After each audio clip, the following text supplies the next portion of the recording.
"New kid, check it out," Shawnee said as she slid into the big booth-like bench we always claim as ours for every school meal served in the dining hall. Translation: high school cafeteria. Tragic twin, just tragic. Erin's voice totally echoed Shawnee's. She and Shawnee had some kind of psychic link that made them bizarrely similar, which is why we nicknamed them the twins. Even though Shawnee is a cafe latte-colored Jamaican-American girl from Connecticut, and Erin is a blonde-haired girl, blue-eyed white girl from Oklahoma. Thankfully, she's Sarah's Freebird roommate. Damien nodded toward the petite girl with seriously black hair who was showing the lost-looking new kid around the dining hall, his sharp, fashion-wise gaze checking out the two girls and their outfits from shoes to earrings in one fast glance. Clearly, her fashion sense is better than Sarah's. Despite the stress of being marked and changing schools, maybe she'll be able to help Sarah out with her unfortunate ugly shoe propensity. Damien Johnny said, "Again, you were getting on my damn last nerve with your unending vocab bullshit." Erin finished for her. Damien sniffed, looking offended and superior and gayer than he usually looked, even though he is definitely gay. "If your vocabulary wasn't so abysmal, you wouldn't have to carry a dictionary around with you to keep up with me." The twins narrowed their eyes at him and sucked air to begin a new assault, which thankfully my roommate interrupted. In her thick Oklahoma accent, Stevie Ray twanged the new definitions as if she was given clues for a spelling bee. Propensity, an often intense natural preference. Abysmal, absolutely horrible. There, now would y'all quit bickering and be nice? You know it's almost time for parent visitation, and we wouldn't be acting like retards when our folks show up. Aw, crap, I said. I totally forgotten about parent visitation. Damien groaned and dropped his head down on the table, banging it not so gently.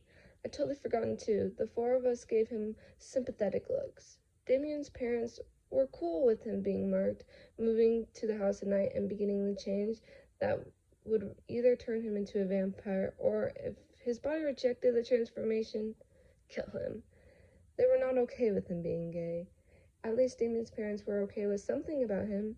My mom and her current husband, my step-loser, John Heffer, on the other hand, hated absolutely everything about me. "My rentals aren't coming. They came last month. This month they're too busy."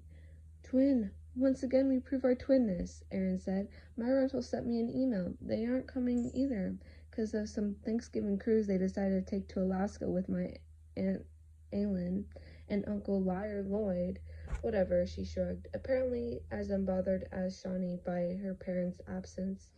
"Hey, Damien, maybe your mama and daddy won't show either," Stevie Ray said with a quick smile. He sighed. "They'll be here. It's my birthday month. They'll bring presents." "That doesn't sound so bad," I said. "You were talking about needing a new sketch pad." "They won't get me a sketch pad," he said. "Last year I asked for an easel. They got me camping supplies and a subscription to Sports Illustrated." "Yeesh," said Shawnee and Erin together while Stevie Ray and I wrinkled our noses and made sympathetic noises. Clearly wanting to change the subject, Damien turned to me. "This'll be your parents' first visit. What are you expecting?" "Nightmare," I said. "Total, absolute, and complete nightmare.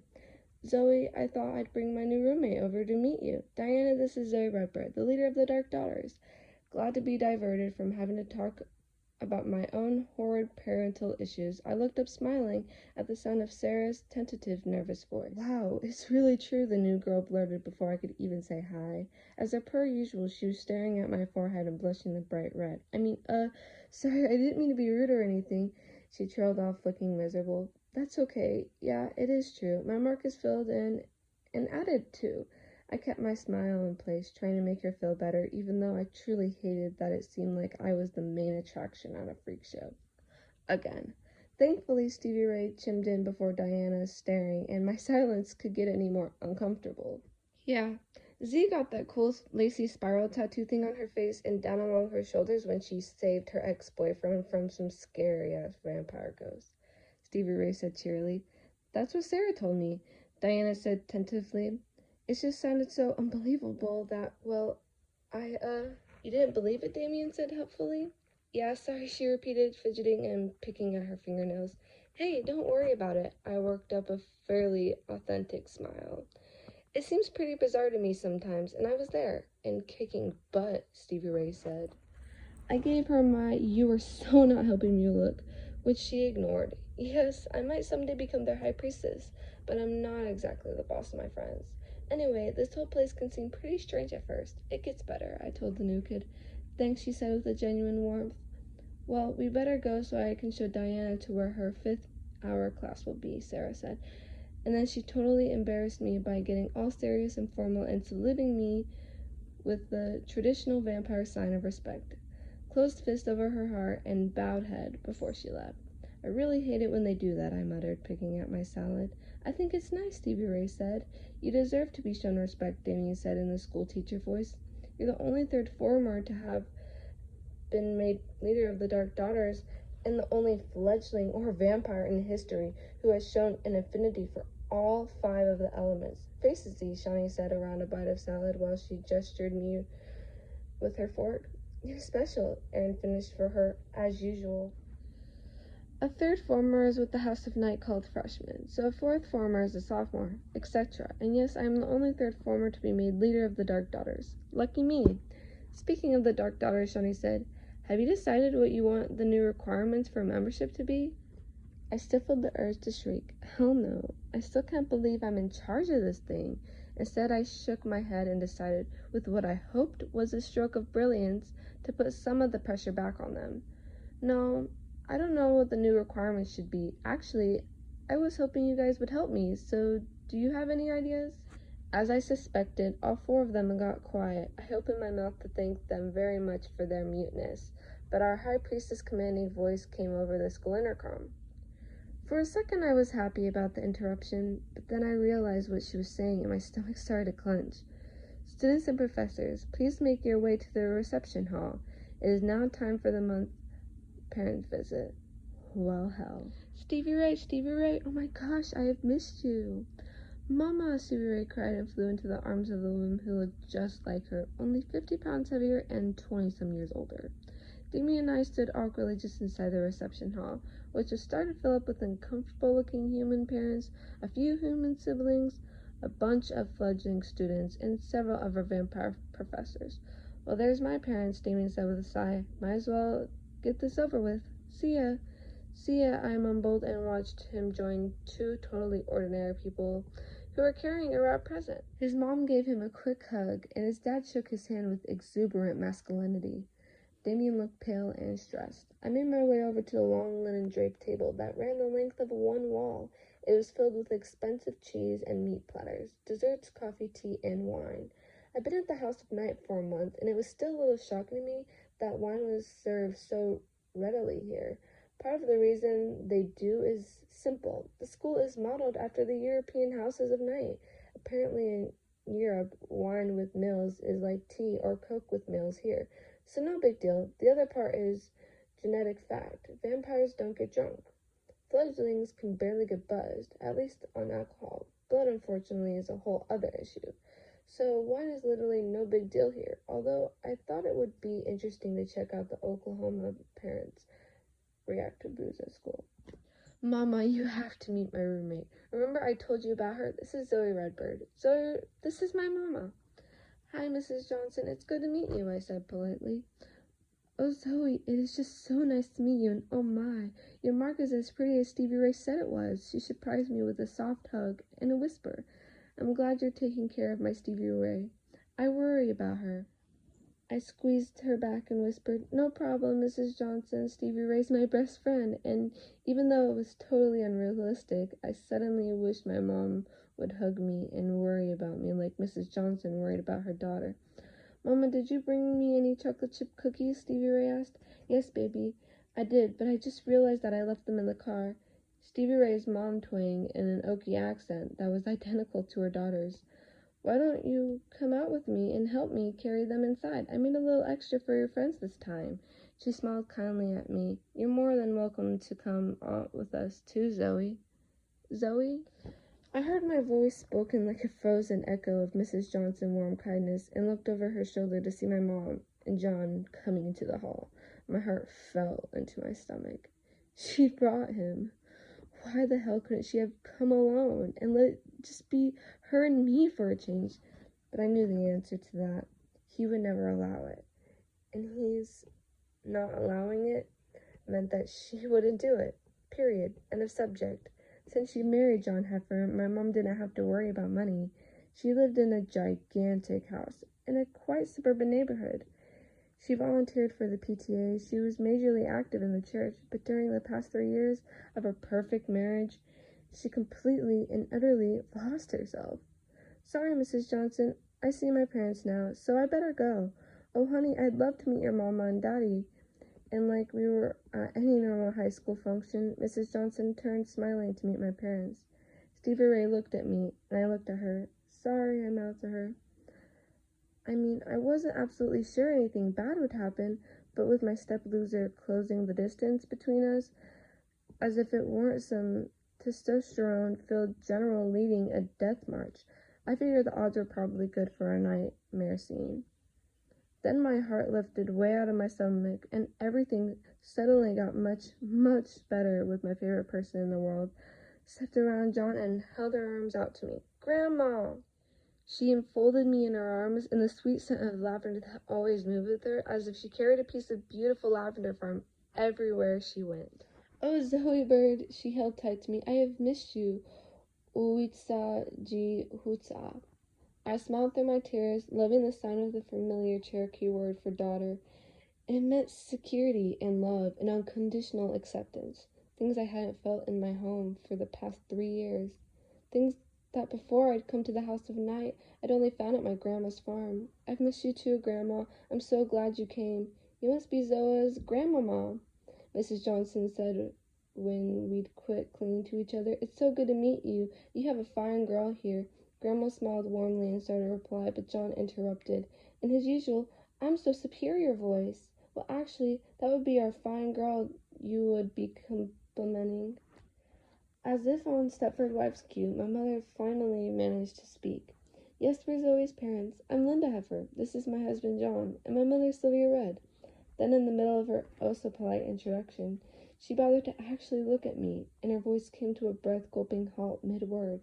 I made my face smile, but it felt hot and hard, like it was poured plaster and had been sitting in the summer sun and would crack all to pieces if I wasn't careful.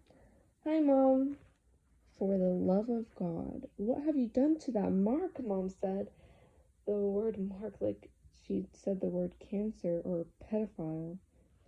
She saved the life of a young man and tapped into a goddess-given affinity for the elements. In return, Nyx has touched her with several unusual marks for her fledgling, Nefret said in her smooth musical voice as she walked into the middle of her awkward little group. Hand extended directly to my step-loser, Nefret was what most adult vampires are, stunningly beautiful. She was tall, with long waves of dark amber hair and a brilliant almond-shaped eyes, an unusual shade of moss green. She moved with grace and confidence that was clearly not human, and her skin was so spectacular that it looked like someone had turned a light on inside of her. Today she was wearing a sleek royal blue silk suit with silver spiral earrings, representing the path of the goddess, but it's not like most parents knew that. A silver form of the goddess with upraised hands was embroidered over her left breast, as it was over all the professor's breasts. Her smile was dazzling. Mr. Heifer, I am Nefret, High Priestess of the House of Night. Although it might be easier if you would just think of me as you would with any ordinary high school principal. Thank you for coming to our parent visitation night. I could tell that he took her hand automatically. I was sure he would have refused it if she hadn't caught him by surprise. I could tell that he took her hand automatically. I was sure he would have refused it if she hadn't caught him by surprise. She shook his hand quickly and then turned to my mom. Mrs. Heifer, it is my pleasure to meet Zoe's mother. We are so pleased that she has joined the House of Night. Well, thank you, my mom said, clearly disarmed by Nefret's beauty and charm. When Nefret greeted my grandma, her smile widened and became more than just polite. I noticed that they shook hands in the traditional vampire greeting style, grasping each other's forearms. Sylvia Redbird, it is always a pleasure to see you. Nefret, it makes my heart glad to see you too. And I thank you for honoring your oath to look after my granddaughter. It is an oath that is not a burden to fulfill. Zoe is such a spectacle girl. Now Nefret's smile included me in its warmth. Then she turned to Stevie Ray and her mother. And this is Zoe's roommate, Stevie Ray Johnson, and her mother. I hear that the two of them are practically inseparable. and that even Zoe's cat has taken to Stevie Ray. Yeah, it's true. She actually sat on my lap while we watched TV last night, Stevie Ray said laughingly, and Nala doesn't like anyone except Zoe. Cat? I don't remember anyone giving permission for Zoe to get a cat, John said, making me want to retch. Like anyone except Grandma had bothered to talk to me before entire in a month. You misunderstand, Mr. Heifer. At the House of Night, cats roam free. They choose their owners, not the other way around. Zoe didn't need permission when Nala chose her, Nefret said smoothly. John made a snorting noise when I was relieved to see everyone ignored. Geesh, he's such an ass. May I offer you some refreshment? Nefret waved graciously at the table. Oh golly, that reminds me of the cookies I left in the car. Stevie Ray and I were just on our way out there. It was really nice to meet y'all. With a quick hug for me and a wave for everyone else, Stevie Ray and her mom escaped, leaving me there, even though I wished I was anywhere else. I stayed close to Grandma, lacing my fingers through hers as we walked over to the refreshment table, thinking how much easier this would be if it was just she who had come to visit me. I snuck a look at my mom. A permanent frown seemed to have been painted on her face.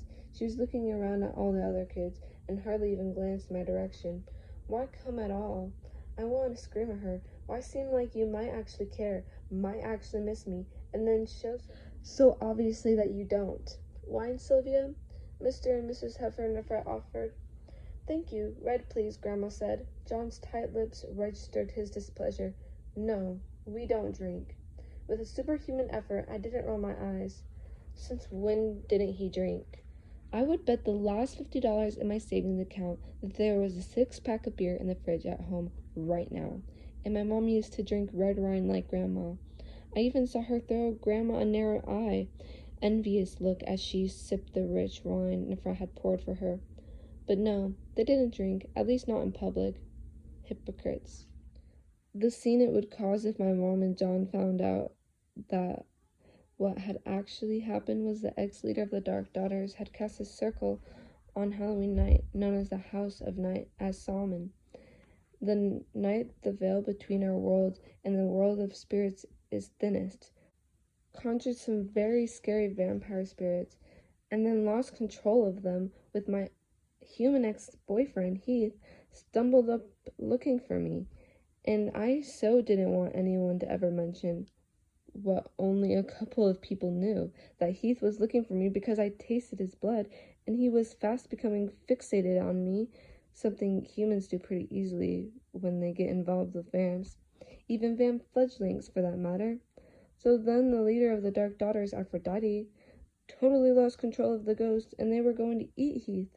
Literally. Worse. They were also acting like they wanted to take a chomp out of the rest of us too, including totally hurt Eric Knight, the vamp kid who I can happily report is definitely not my ex-boyfriend, but who I've sort of been dating this past month, so he's my almost boyfriend. Anyway, I had to do something, so with some help with Stevie Ray, Damien, and the twins, I cast my own circle, tapping into the power of the 5 elements: wind, fire, water, earth, and spirits. Using my affinity for the elements, I managed to banish the goats back to wherever it is they live or unlive. When they were gone, I had these new tattoos, a delicate collection of lace-like sapphire swirls that frame my face, totally unheard of for a mere fledgling to have, and matching marks interspersed with cool rune-like looking symbols on my shoulders, something no fledgling or vamp has ever had. Then Aphrodite was exposed as the rotten-ass leader she was, causing Nefret to fire her and put me in her place. Consequently, I am also in training to be a high priestess of Nyx, the vampire goddess who is the night personified. None of that would go over well with ultra-religious, ultra-judgmental Mom and John. Well, there was a small accident. Zoe's quick thinking and bravery made sure no one got hurt. At the same time, she connected with a special affinity she has been given to draw energy from the 5 elements. Nefret's smile was proud, and I felt a wash of happiness at her approval. The tattooing is simply an outward sign of the favor she's found with the goddess. What you're saying is blasphemy, John spoke in a tight, strained voice that managed to sound condescending and angry at the same time. You're putting her immortal soul in danger." Nefret turned her moss-colored eyes on him. She didn't look angry. Actually, she looked amused. "You must be one of those elders of the people of faith." Her bird-like chest swelled up. "Well, yes, I am." "Then let us come to an understanding quickly, Mr. Heifer. I would not like to think of coming into your home, or into your church, and belittling your beliefs, though I disagree profoundly with them. Now, I do not expect you to worship as I do. In truth, I would never even think to attempt to sway you to my beliefs, even though I have a deep and abiding commitment to my goddess. So all I insist upon is that you show me the same courtesy I have already awarded you when you are in my home. You respect my beliefs." John's eyes became mean, little slits, and I could see his jaw clenching and unclenching. He said fiercely, "Thus says a man who admits to worshipping a god who viles pleasure, regulates women to roles that are little more than servants and broodmares, though they are the backbone of your church, and seeks to control his worshippers through guilt and fear." Nefret laughed softly, but the sound was humorless, and the unspoken warning in it made the hair on my forearms prickle. "Have a care for how you judge others. Perhaps you should look to cleaning your own house first." His face reddening, John sucked in a breath and opened his mouth for what I knew would be an ugly lecture on how right his beliefs are and how wrong everyone else's are. But before he could respond, Nefret cut him off. She raised her voice, but it was suddenly filled with the power of the high priestess, and I shivered in fear, even though her wrath was not directed at me. "You have two choices.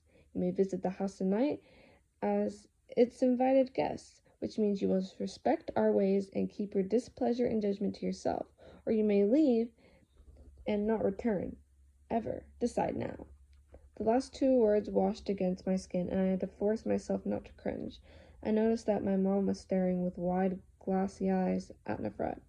Her face pale as milk. John's face had gone the opposite color. His eyes were narrow, and his cheeks were flushed, a very unattractive red. "Linda," he said through his teeth, "let's go." Then he looked at me with such disgust and hatred that I literally took a step back. I knew he didn't like me, but until that moment I hadn't realized how much. "This place is what you deserve. Your mother and I won't be back. You're on your own now." He spun around and started for the door. My mom hesitated, and for a second I thought she might actually say something nice, like she was sorry about him, or that she missed me, or that I shouldn't worry. She'd be back no matter what he said. "Zoe, I can't believe what you've gotten yourself into now." She shook her head and, as usual, followed John's lead and left the room. "Oh, sweetheart, I'm so sorry." Grandma was there, instantly hugging me and whispering reassurance. "I'll be back, my little bird, I promise, and I'm so proud of you."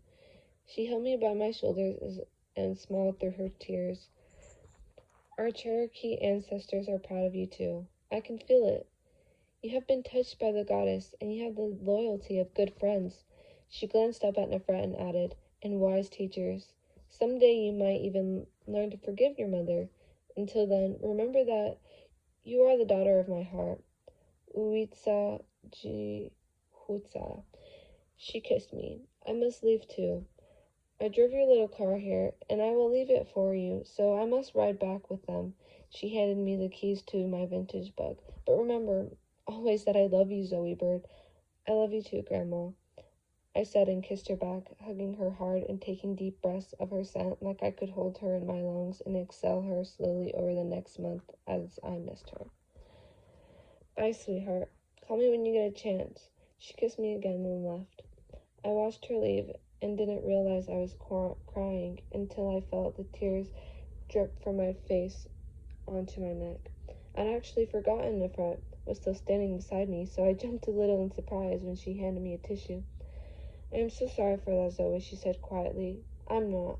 I blew my nose and wiped my face before I looked at her. "Thanks for standing up to him. I did not mean to send your mother away too. You didn't. She chose to follow him, just like she's been doing for over 3 years now." I felt the hotness of tears threaten the back of my throat and spoke quickly, wheeling them away. "She used to be different.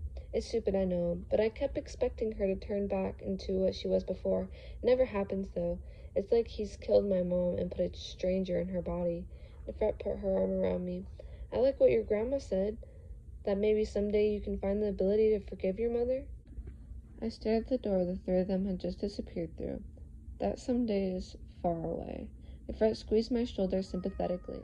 I looked up at her, so glad she was there with me, and I wished for the zillionth time that she was my mom, that I remembered what she had told me almost a month ago, that her mom had died when she was a little girl, and her dad had abused her, physically and mentally, until she had been saved by being marked. Did you ever forgive your father? I asked tentatively. Nefret looked down at me and blinked several times, as if she were slowly coming back from the memory that she had taken her far away from. No, I didn't ever forgive him, but when I think of him now, it is as if I'm remembering someone else's life. The things he did to me, he did to a human child, not a high priestess and a vampire. And to a high priestess and a vampire, he, like most humans, is completely inconsequential. Her words sounded strong and sure, but as I looked into the depths of her beautiful green eyes, I saw a flicker of something old and painful, and definitely not forgotten, and wondered how honest she was being with herself.